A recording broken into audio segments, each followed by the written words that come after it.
Welcome to Legends of Bodybuilding. My name is Ben Wellen and I'm one of your hosts. The other one is over there. One of the biggest guys in the 90s, the monster, a legend himself, the man with the widest teeth from here to South Africa, j.p.fuchs. Nice to be back. Good. And somehow, I don't know what happened to Charles, but his camera is out. I hope he can still hear us. Charles? Oops. There he is. I'm back. We got him back. Okay. So today we have a very, very special guest, and we're really honored to have that guest in our podcast. And let me introduce this gentleman the right way so everybody knows who it really is. His first show was a long time ago. Why I'm saying a long time ago? He didn't say the year because I don't know if he can even remember. I guess it was sometimes in the 70s at some Ironman at YMCA in Berkeley, where he came in second place, but not in bodybuilding, in powerlifting. Wow. Then he went on to the Junior USA, where he placed second behind Tony Pearson. Wow. Then went on to Mr. California, where he also placed second. Then won the Mr. Compton, competed against John Brown, best poser in the world. 1983, he went to Mr. USA in the light heavyweight class, and he placed fifth. Then in the same year, he went to the Nationals and won the Nationals, qualified for the World Championship, won the World Championship, and turned pro. Wow. Then in the middleweight division, oh, I have to say that. Then the next year, he went on straight to the Mr. Olympia, where he posted this incredible backflip.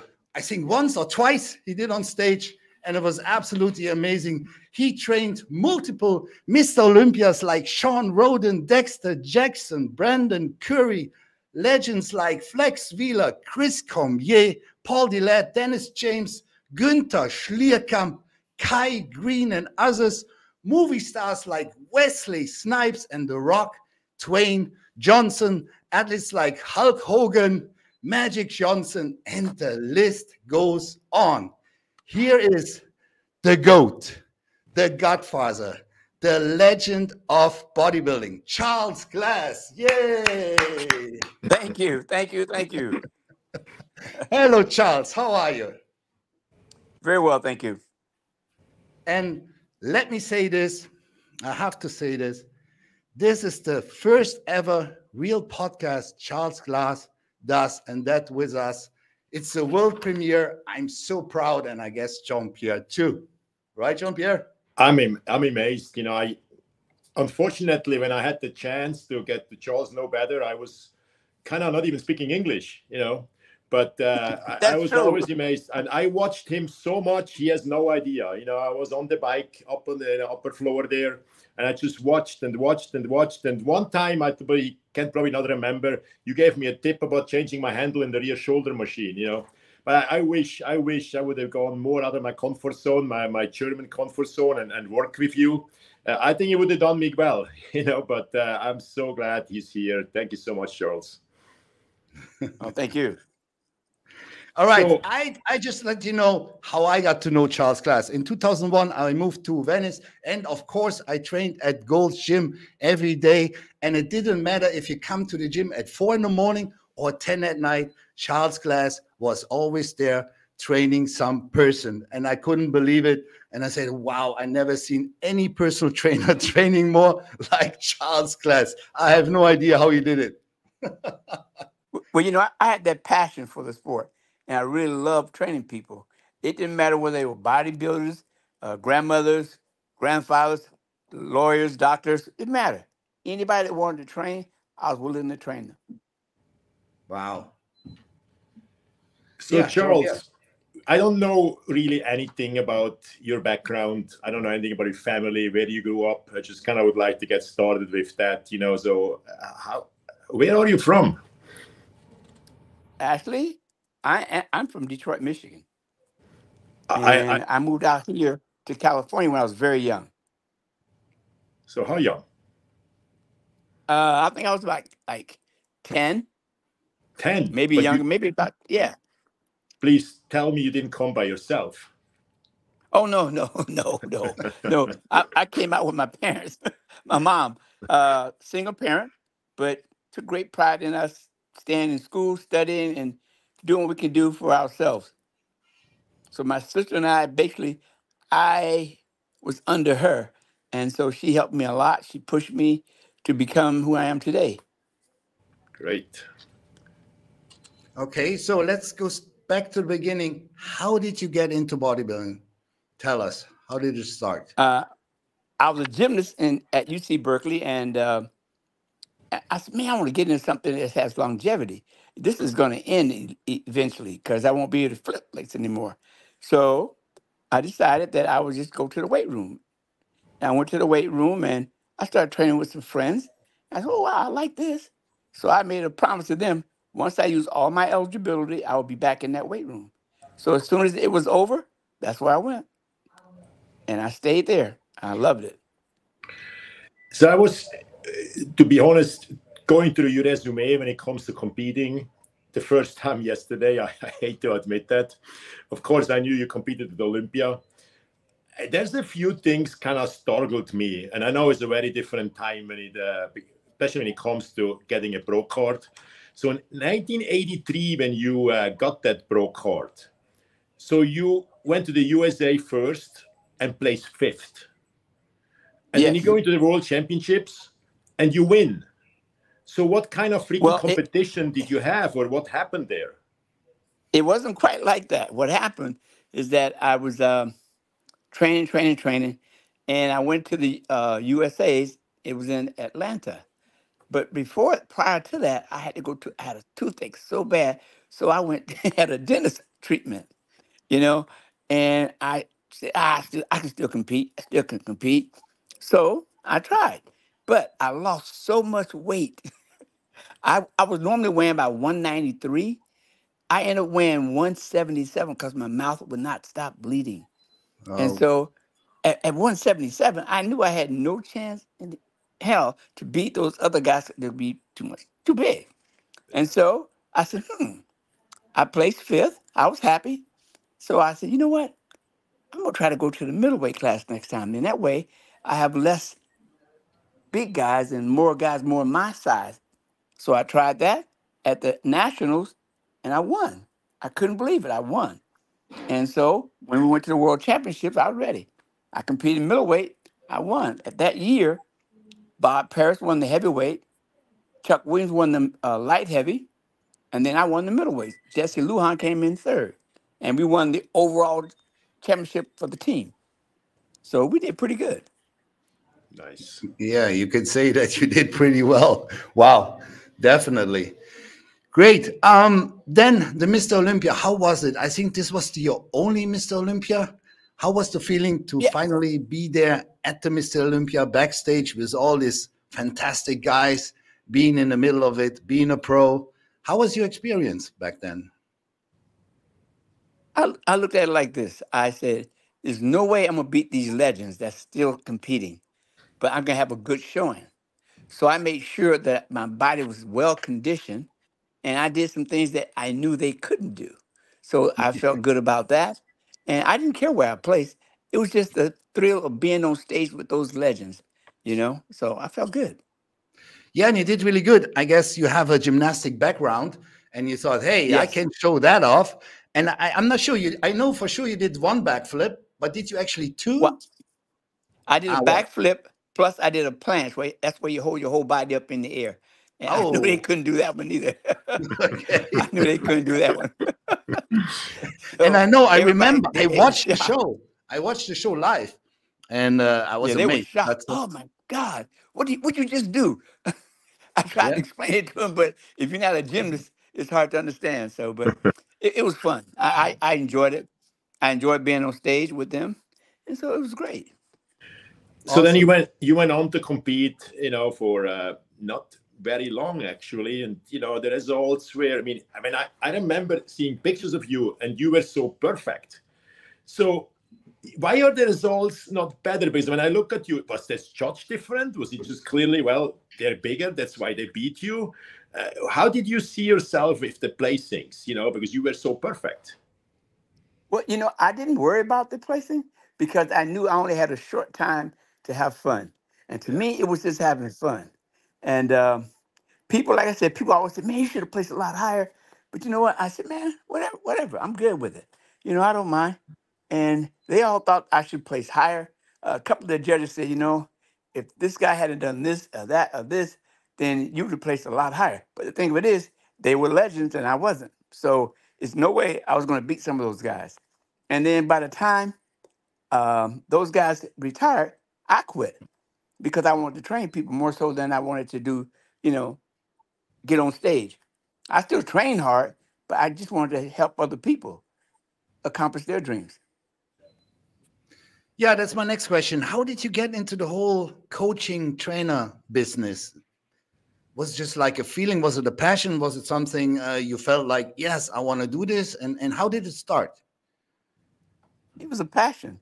Uh, I saw myself just really working hard with training people, and Mike Christian was my first person that I trained that actually started doing well. And when he started doing well, I felt though I was doing well. And Yeah. then I kept going on training other people more and more. And then I hooked up with Flex Wheeler. And that was my most successful person because from amateur to the end of his career, I worked with him. Well, that's where I started to see you. It looked like every time I went to the gym, you trained flex. And Yeah. I have a few questions about flex. Mhm. very early in, it was flex of 93. And then I saw you more than working with a way, way bigger flex, you know, in 99. So in your opinion, if those two versions are competing against each other, the 93 against the 99, in your opinion only, who beats who wins? In 93, he had perfect proportions. In 99, he got like shoulders were way too big for the rest of his body. Arms was way too big, you know. So he had those body parts that was disproportionate to everything else. So after that, we started to bring him down a little bit. He started doing better and better. Then he started to win and win and win again. So it was good. But I think that 93 would have beat all of them because he had the Yeah, shape yeah. and the size. So let me ask you this regarding Flex Wheeler. In 2002, when I was in the gym like every day, I saw Flex Wheeler train, and it amazed me how little effort he actually put into his training. He did a set like, I think it was side laterals, but he did it like this, not really putting effort in it. La la la la la. And then he took a break, but the break was like 5 minutes. I'm like, wow, is that how Flex Wheeler trains? That's Well, insane. but before Charles answers, actually, I seen that a little different in 99. I think, you know, I was always told, you will see when you go to the United States, those people are not training hard, you know. I think in Oh, they train 99, hard. from what I saw, he trained very, very hard. I don't know, was there a difference Yes. between 99 and 2002? I'm not sure. In 99, you got to understand, I trained Paul Dillette, I trained Chris Cormier, all three of those guys together, and they pushed one another. So they had to train harder because Chris was coming on strong, and Paul had every single body part you could ever want. It's just he just didn't have a back. He could never feel his back, but everything else he had. So Flex had to train different. He couldn't lollygag anymore. He had to train and put the time in. Yeah. Okay. Another of your clients, Mr. Olympia, Dexter Jackson, he was, Unbelievable. yeah, he was unbelievable. I mean, no question about it. But for you, I mean, for him, you were really the best trainer in the world. And he especially moved from Florida all the way to Los Angeles just to train with you. That's crazy. 3,000 You know, miles. we talked about it, and he was saying, "Man, I think I may be ready to retire because if I place out of the top five, I'm gonna retire." I said, "Well, you got a lot of life in that body, man. You just got to train a little different." And so we put a program together just for him, and he loved it. And every time he come in the gym, we did something just a little different than the time before. He loved it, and that's why he moved out. Okay.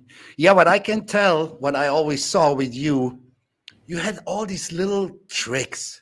You had all these little different angles you would use for special people. Or you had this little pillow. Sometimes you would put it in the lower back. Or all these little things that other trainers actually never do. You did all these things and you had all that success. How did you figure out that these small little things, the small little changes can change so much the athlete? Well, what happened is that it's like guesswork. I tried it on myself. I like the way the contraction felt on my chest. I like the way the contraction felt on my back. And when I did certain things, the way when I turned my angle for my arm, for my side laterals, I felt something a little different. So every time I would try it on myself, then I would try it on the athletes. And if it worked for them. But I had to make sure they was in the right angle. So I would twist them and push them into the position. And I still do that today. As you know, I live in Palm Springs, and Hmm. Chris used to visit you regularly. I don't know, not recently. I had lunch with him not too long ago. Yeah, it's been a couple of years. And the 99 Olympia came up. And it's probably unquestionable the best Chris Cormier we've ever seen. You Yes. you think he should have beaten Flex at the 99 Olympia? It's subjective. I wasn't a judge. I was training both guys. I felt as though Chris was drier. He had certain body parts that was better. But who to say one judge saw it totally different. Mm. So for me to say one person was much better than the other, couldn't do it, because it was so evenly matched, you know. But overall shape, Flex had the smaller waist, Chris had the broader shoulders, Flex had a humongous hamstring, but Chris had the nice quad sweep. So there were certain things about the different body parts that they had that complemented their body, where the other guy didn't have it, but he had something else that he didn't have. So it worked out pretty good. I mean, it was close, and it was like apples and oranges. What do you like? What do you prefer? So Before Ben comes back in, I have one more question we didn't really plan, but it just kind of popped up in my head. So, when you worked with all these athletes, before an Olympia, was your job strictly the training, or is it depending on the athlete, or how much did you get involved with other things? politics, I didn't get involved in. I left that alone. I just trained the guys. I always looked to see what they was missing. I tried to work on the body part that they were missing, so I could bring those parts up to make it match everything else. And No, I I meant would talk to not the politics. I meant nutrition, nutrition. that kind of stuff. Did you get involved Yeah. in that or not so much? I've always looked at them and I say, look, maybe we should cut some calories because maybe you're eating a little too much. I will talk to them, then I will talk to their nutritionist because every single person had a different nutritionist. So I had to talk to everybody and we collaborated together to make sure that they came in the best way they could. Do you think Chris Cormier could have been much better? Because he had a reputation as the party boy. He would sometimes even before a show go out. And I guess you know that. Yeah, I knew it. it was hard to pin him down because he loved the party. But what he put in, he got out. That's why. And the judges all knew that. He partied quite a bit. And I think they sort of hit him hard sometimes when they should have. It had nothing to do with what he did as long as he brought something to the table. And he was Right. bringing a lot to the table at that time. Right. But they judged him on what he was doing after hours, which was wrong. Right. It's a shame though, but yeah. Yeah. Let's I let's mean, talk because about yeah. a lot of shows he should have won, and because the judges knew that he was partying, they penalized him. So Yeah, I think he came 6 times second at the Arnold Classic. yes, yes, Maybe was a reason too. Yeah, it's unfortunate. That's true. But let's talk about something serious, something you told me. I don't know exactly the year. Again, I know it was mid 2000s. You know that better than me. You felt something in the gym. You were putting back a dumbbell and you felt like something in your chest. And you were like, oh, maybe I ate something wrong. I don't know. Something happened. And then the pain progressed over the day. And then somehow at night you decided to go to the hospital and they told you had a heart attack. Tell us about it. What yeah, happened? yeah. It was funny. We're sitting in the gym. We're all talking, and I said, "Man, I'm getting hungry." So we decided to go down there. I had like a half hour, so I went to Rush. I was eating in a rush, and we came back. I'm sitting down. Then I started feeling this pain. I said, "Oh, something's not right." I'm thinking, I'll be all right. Thought I just had indigestion. So we went and we started to train a little bit. And the more I trained, the pain got worse. I thought, oh, it'll be all right. So I waited for like about an hour. Then we finished training. I went outside. I'm sitting down. I said, I don't feel well. So I decided to call my cousin and say, hey, man, isn't there a hospital out that way? He said, oh, yeah. I said, okay. So I leave, I go drive home, which took me an hour to get home. And I get there, I said, okay, I turn off, I go to Kaiser. It was 2019. And I went there and they checked me out and they says, okay. They gave me some pill aspirins to take. I took the aspirins and stuff like that. Then I go home. But then I called my cardiologist and he says, I said, Doc, when you had your heart attack, how did you feel? He told me, I said, I feel that same way. So he tells me, listen, you go to immediately to the first hospital you see and you tell them. So that's what I did. Sure enough, I had a heart attack. And Wow. I mean, it's I felt this like 3.5 hours before. And I waited that long to go. But like I said, lucky for me, it didn't do any damage, and they took care of me. But since then, I've had another heart attack, but a little minor Wow. one, and Okay. I'm still here. I'm still here, Right. so Yeah, I feel good. we're sure very happy about that. So, well, Yeah. And that's after the first heart attack, they put something in, right? Put a stem They put a or stent, a put a stent. stent in, yeah, a Yes. stent, and it like I said, it helped me. And after that, like I said, I kept training, kept training. I never backed off the weights. I felt good, and the second heart attack, I was, this may be serious. uh, But sure enough, I had a heart attack. They gave me too much anesthesia, made me have a stroke. But the Oh stroke was no. very minor. It didn't hurt me anything. I wasn't afflicted by any kind of abnormalities. I could still walk. I can do everything. But Right. it felt weird. I tell you, you got to be real careful and you got to listen to your body. And we all say it couldn't happen to me. I know this is not happening to me. But sure enough, I had a second one, and this time it was a little more serious than the other one. But like I said, I'm still here, still having fun with my people. I'm training less athletes because a lot of guys now, um, they don't want to come to goals because they feel as though goals is not treating them right, so they go elsewhere. And I Okay. refuse to go to other gyms, so I stay at goals. mm. I just remember after your first heart attack, a week later was Mr. Olympia, and you were already there, and nobody would even know that you had a heart attack. Yep, I Yeah, was there. I know. I Yep. remember. I remember. So, the time Okay. when I trained, weeks at the time in Venice, we used to, all the German-speaking kind of, I wouldn't say athletes, but enthusiasts, we used to stay at the Marina Pacific Hotel. Right. And, the breakfast room was packed with freaking Germans, Austrians, Swiss. So one morning, some guy came in and told me a crazy story about you. And I have no idea if there's any truth to it, half truth, or I just want to see what's true about that. So he told me that you were arrested with Hmm. $250,000 in your trunk.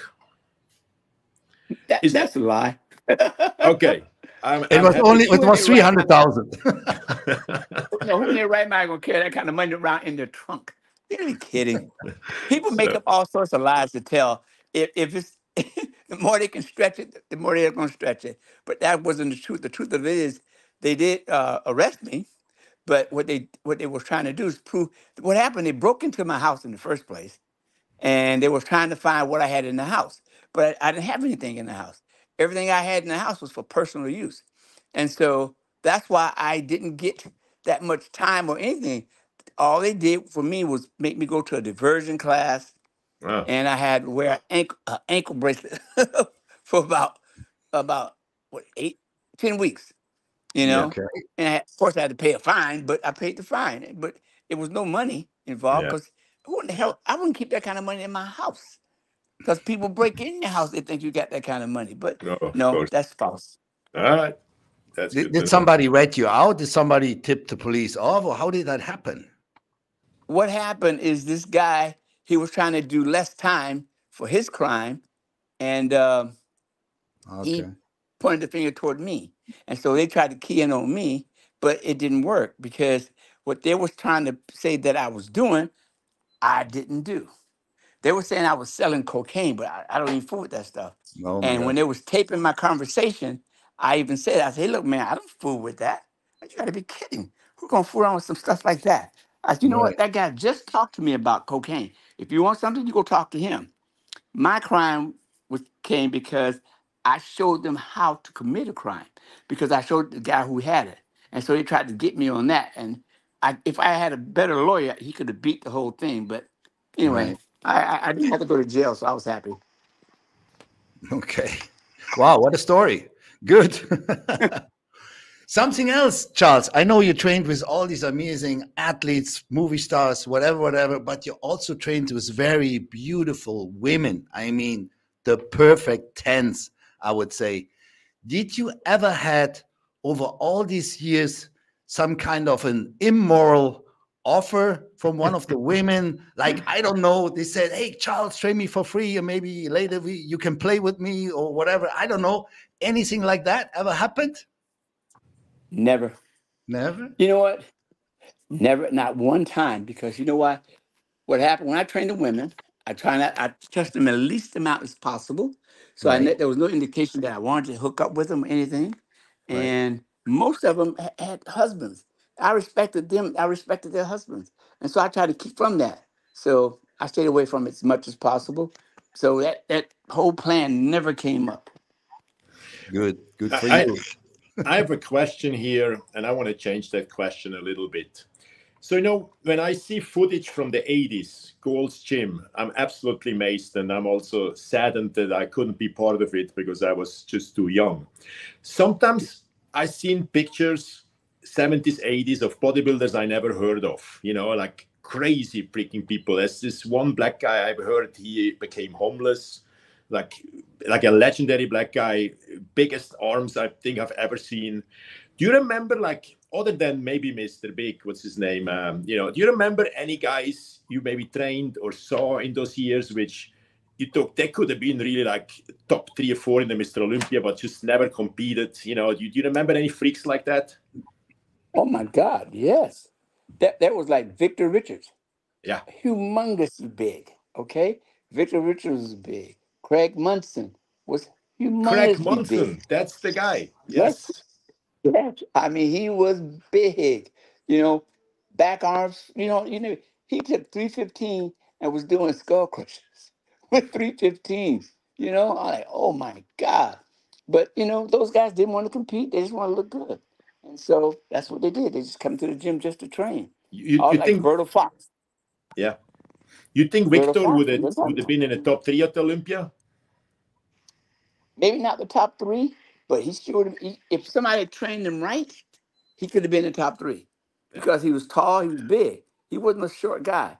And then there was they called him Tookie, Stanley Williamson. He was I remember. unbelievable. I mean, he was a crip. Yeah. And a crip is one of those guys who don't mess around. They'll shoot before they say do anything. And he had one of the perfect physiques. But like I said, mentality wise, he just didn't have it because he chose a different life. Yeah. I think he wrote a book or something. Yeah. Yes, he while he went to prison, he was writing children books, and so he tried to, thought that was going to help him, but it didn't. He was put to death. I know. I remember that. Yeah. That's, Who would you say from all the bodybuilders you trained had the most potential to go the furthest? Gosh, when you say it like that, because off the top of the head, I would say Sean Roden was right there, because he made it to the top. Dexter Jackson Right, made it to the top. But you're talking about guys who had the potential to make it there, but didn't make it there. You look at Flex Wheeler, he should have made it there. His very right, first year that he competed against Ronnie, he should have made it there. But the thing of it is, Ronnie signed a contract with Weider, and Flex quit working for Weider and started working for Biochem. oh, But then he started wearing that Biochem hat. He started sitting in the booth. Right away, that hurt him. So we end up coming in second, and it just destroyed him. right. I thought actually you had a different answer, like Paul Dillette or somebody, but okay, flex it Paul, is. Paul, reason I say Flex is because he came in second that year. Where was Paul Dillette? He was way down. Now, Right, Paul, if he could have ever gotten his back together, got the feel for his back, he would have been unbeatable because he had every single body part that you could want. And it wasn't small, it was big. right. but when he walked around in the gym, the back didn't look small, and he had obviously I great didn't say coaching. I didn't say it was small. I said he didn't have the Yeah. knots that everyone else had, because when you flex, you got to show your back. And when he showed his back, it was smooth. Yeah. Right. I But remember. you look at That's his true. legs, his upper body never matched, and then he turned to the back. Oh my God. right away. He started taking points off. And he He looked probably great. couldn't feel his back, I guess. Some people don't feel He couldn't certain feel his back muscles. at all. Yep. Right, You can right. touch his back and it will flex, but then when he tried to flex it himself, nothing happened. Wow. What a shame, Yeah. I guess. Yeah. So let me ask you this straight up. Is Charles Glass the best bodybuilding trainer in the world? You know, we have a lot of great trainers out there. I Right. consider myself being one of the best. And what I do is I try my best to do the best I could do with my client. It has nothing to do with nothing else. I don't care about what you can say. This guy's better than you. That guy better than you. I don't care. I'm gonna do the best I can with my clients. So, Charles, how old are you now? Oh, we can talk about that one. 45. Can't get that secret. Can't get that secret 45. away. So, Oh, thank you, you. I appreciate that one. do you see yourself ever retiring, laying on the porch, doing nothing? No, no. They're going to take me out of that gym. I always said I want to die under the squat rack, and Charles wants to die training some person, I guess. Yes. Yes. One more, one I more. just love it. I love training people. So, you know, I know. I know. I love training people more than I do training myself Mm. because I get a thrill out. Every time I see someone make some improvement, it makes me feel good. Right now, I'm training my girl, and she trains hard. And she like, oh, her name is Manel, and she trains super hard. When we get in arguments because she said, I want to do more. I want to do more. I'm like, that's enough. You did enough. No, I can do a little bit more. I said, no, that's enough. You got to stop her and make her quit. But But we have that's a fun. great mindset, Charles. That's a great mindset It for it sure. is, but you can overdo it. That's the whole Right? thing. You can overdo it. And so I'm trying to Absolutely. teach her that happy balance in between. Right, right. So I see in the last years Arnold is back in Gold's Gym. Do you actually have or had ever a relationship with Arnold? I met Arnold in the gym and he knew who I was. You know, we were never really close or anything like that. But it was really funny how I have a friend who's an artist. His name is Chuck Arnaldi, and he and Arnold good friends. And so one day, because he's always buying art from him. And so one day, Arnold came in, he spoke to Chuck, and he didn't speak to me. So Chuck said, did he speak to you? I said, not really. You know, he said, okay. So later, we ran across, hey, this is my good friend and my trainer, Charles. He says, I know who he is, you know, and ever since then, he's been speaking to me. What? It was so funny. It's weird though. Okay. Yeah. One Yeah. year, he had a Terminator watch, and he saw my big watch. He said, hey, I have a watch for you. He said, I'm going to give it to you in Columbus. So I said, okay. So I'm in the booth working for Optimum, and he comes in, he's looking around. He said, there he is. He walks over to me and hands me this present. Gave me a Terminator watch. I couldn't believe it. I was shocked. And you should have seen the expression on the other people's face when he gave it to me. Right. That's nice. It It's was great. Yeah. it's really nice, but it's strange, but it's nice for sure. It's strange, but like I said, he's a nice guy, but he don't talk to a lot of people, you know. So Right. he comes in, does his thing. He and his entourage, they leave. Okay. And I don't So, bother him because, you know, he's there to train. I'm pretty sure, once people see that we interviewed you, there's going to be a lot of trainers watching this. There's going to be some people who are, well, it's all good and nice to talk about Flex Wheeler and all this stuff, but we want to know a little bit more about his training and how he does stuff. So I'm going to tell you honestly, when I came to Venice in the mid 90s, other than kind of train your chest on Monday and your back on Tuesday and your legs on Wednesday, I didn't really know much. If I would have come to you and say, Charles, put a workout split for me together. When do I do the cardio? What do you say to me? I'll How do have you you do go your about that? cardio. I'll have you do your cardio first thing in the morning. You know, get it out of the way because most guys, once they do the cardio, they want to go home. You know, so it's no such thing as you got to understand. Most guys train twice. They do cardio first, and then they train second. Or we'll do cardio, take the glycogen out of the body, and then we'll train. And it always worked that way. Just depends upon the individual. A lot of times when people come in, they don't have time, so it's on a time restraint. So what we do, we train hard and we move quick. We don't take 5 minutes between sets. We'll train real hard. Then you go do your cardio because you take less time because there's no glycogen storage. Now you're ready to go home. See, so So, it just depends on the individual. Some So train twice a day. so if I come to you, I would tell you that's what I want to do today, or you tell me this is how we split it, this is how we do it, depending on your body, or how do you go about that? It all depends on their body.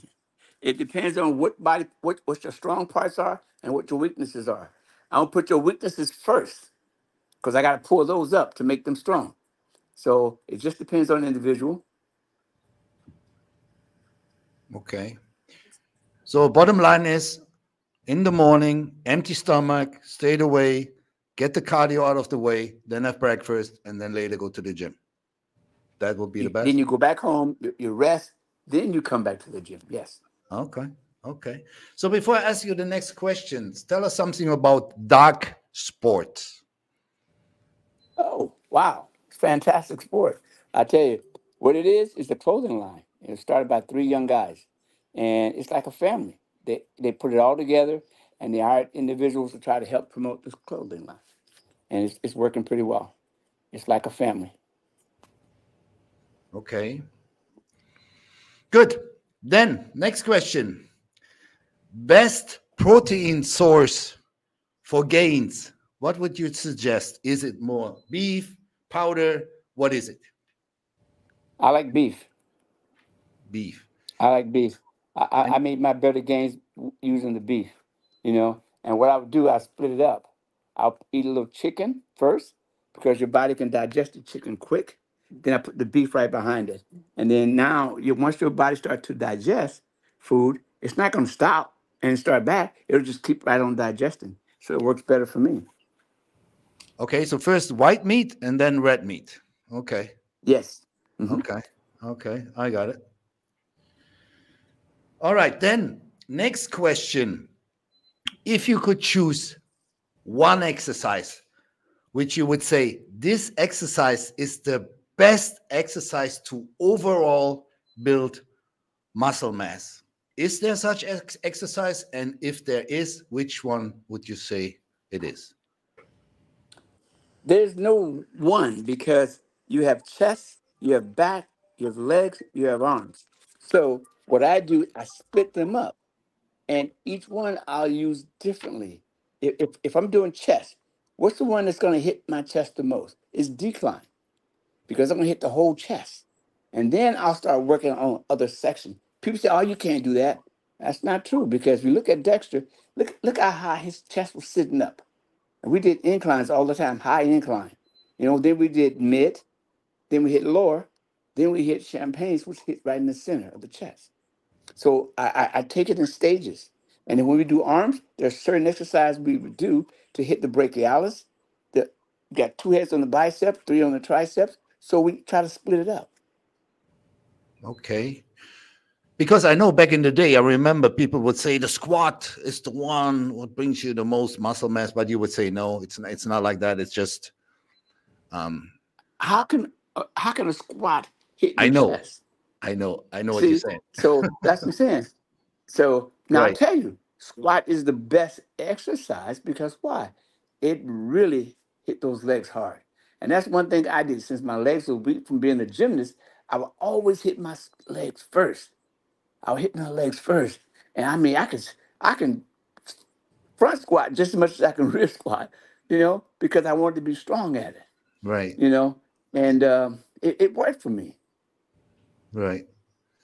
So you would actually say really the best exercise for chest is decline? Yeah, because it hit overall chest, everything. Right. It's so It funny works. because most people don't do it. No, they don't do it. But you think about this: you push decline, it don't stay at the bottom. You'll feel it go all the way up to the top. It don't hit Right. that top lip up there, but it moves up. So Hmm. why not do it first? Get it out of the way. Right. So I great. think it used to be a lot more popular. We used to do it all the time. growing up. Yeah. Yep. And And all of a now sudden, people got out of it. yeah. 80s, 90s, exactly. Everybody would do decline Yep. for sure.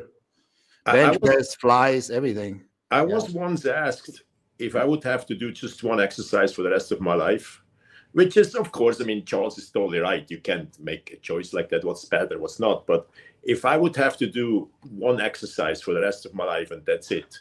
And I was thinking about it, and I will see what Charles says. I came up with seated rowing. Seated rowing. Okay, when you do seated rows, you if you start pushing with your leg, you're not doing a seated row right. Yeah. See? So, but you can do it because it's going to hit your legs, it's going to hit your lower back, it's going to hit your back, hit your biceps, and as you extend out, it'll pull from your triceps, but it won't affect your chest. Mm. And unless you start pulling way up toward the top, it just depends on where you pull from. But if you had to pick a exercise, like you said, seated rowing would probably be the closest to the one you would need for the rest of your life. Yes. So I seen you have a daughter. Is that correct? Yes. How old is she now? 22. So, I mean, you work obviously still a lot, but what Yeah, else you but- what else so- you do? What else you do in life? You know, outside the gym, and you're not working for a company, or what else you do? What else I do? I used to ride Harley, and That's then good. Nice. I used to go bike. I used to go bike riding, you know. Okay. And then, oh my God, I love paintball. Really? I love doing paintball. Nice. I have about 13 guns, believe it or not. Wow. See, Cool. that new. Not many people probably knew that. Yeah, I mean, I fell in love with one time. I fell in love with it, and I became a fanatic. I mean, some of my paintball guns cost $1,800, Holy shit. $1,900. Oh You my name it. goodness. I spent money on those things because I just loved it. You know, and I used to go pick up the kids in the neighborhood. We take off and go to one of the sites, and we have fun. Take them back home, drop them off. That was it. It was great. Nice. And I'm pretty sure any sport event you would like to go watch, you get probably free tickets. Do you watch any? Gymnastics. Yeah. Huh? They It's just still had in to- you, huh?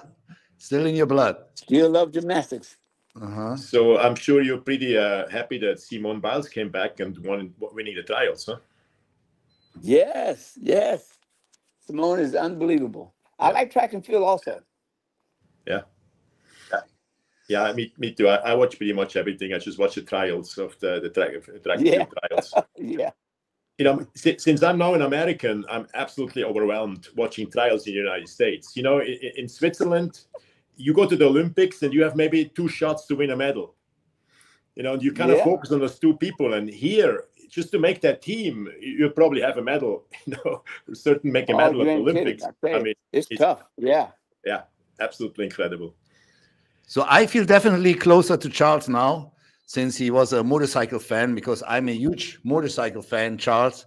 I had my own Okay. motorcycle company actually in the US, and I was a world champion of custom motorcycles. I don't know if you knew that. I want Wow. to put that out there. Great. Yes, in Mhm. 2011 and 2012. I was actually the best Yeah. motorcycle builder in the world.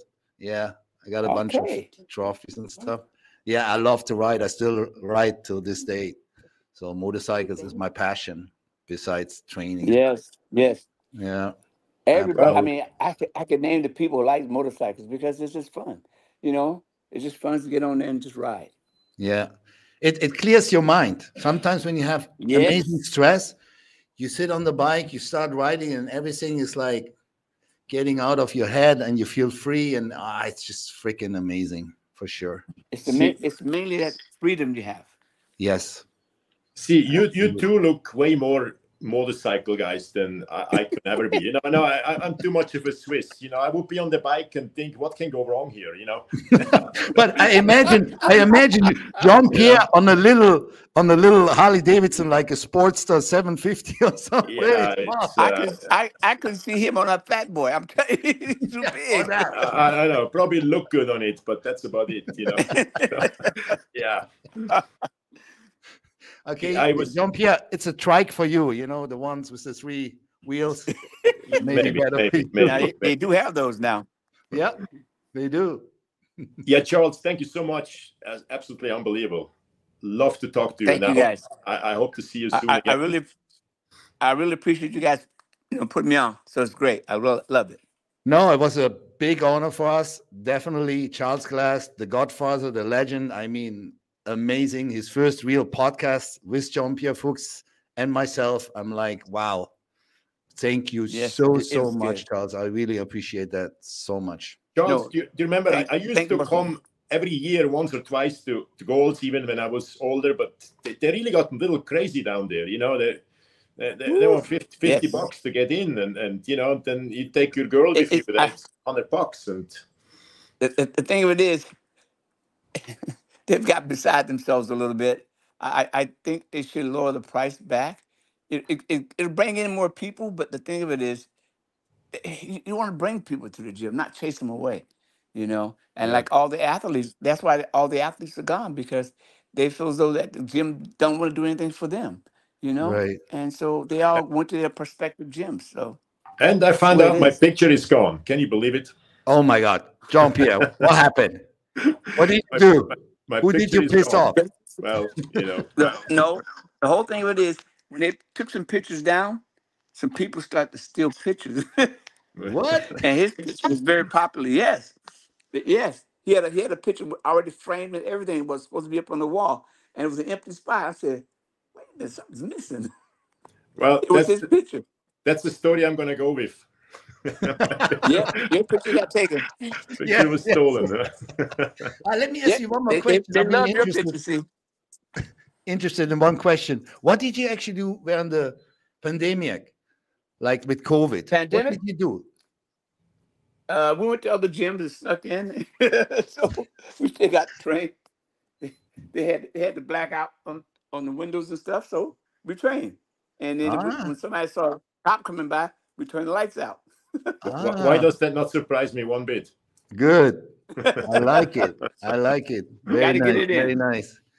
I heard like people like Tito Raymond. He never came back after pandemic. He has his home gym now or something. Have you ever seen Tito again? He comes and he does legs at Goals, because he don't have the same equipment that Goals has. So he comes there and do legs, and sometimes he brings his clients there. They do legs and stuff, and other body parts. Quite a few people start their own gyms and stuff, so it was easy. Oh, it's forever since I heard that name. I know he married the girl we were all in love with. Yeah, Amy. You love Amy. Yeah. Amy. They have two beautiful kids. Yes. Yeah. Oh my God, one's like a little genius there. He's getting ready to go away to school back east, and the other, his youngest son actually trains with him. Got a nice little shape to him. Okay. Nice little shape. Nice. It's gonna be good. Yeah. Yeah, I was happy to hear when people do well again. Yes. Yeah. And another question: do you think the mecca of bodybuilding is now Las Vegas instead of Venice? No, it's always going to be Venice, no matter what. It's just that things have changed. More and more gyms are popping up in Vegas because the population is growing and growing. But when you come to Venice, it's nothing like it. It's still nothing like it. It's still one of the better gyms out there. I like training with Bev Francis' gym. It's nice, very nice. That's the mecca on the East Coast. It's good. Right. There was never any consideration for you ever to move away, huh? No. I want to stay in the area because my daughter was young, and I just stayed. I just wouldn't leave.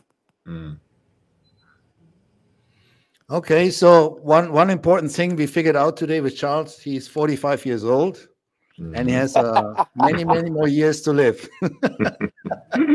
You want to put another 10 on that? All right, guys. Great night. Very good. All Thank you very much. I really appreciate it. We thank you. And hopefully we can do it again. I would love to. Definitely. Thank you. Okay. All right, guys. Sounds good. Have a good night. All right. Thank you so much. Same to you guys. Okay. Bye-bye. Bye-bye. Bye-bye.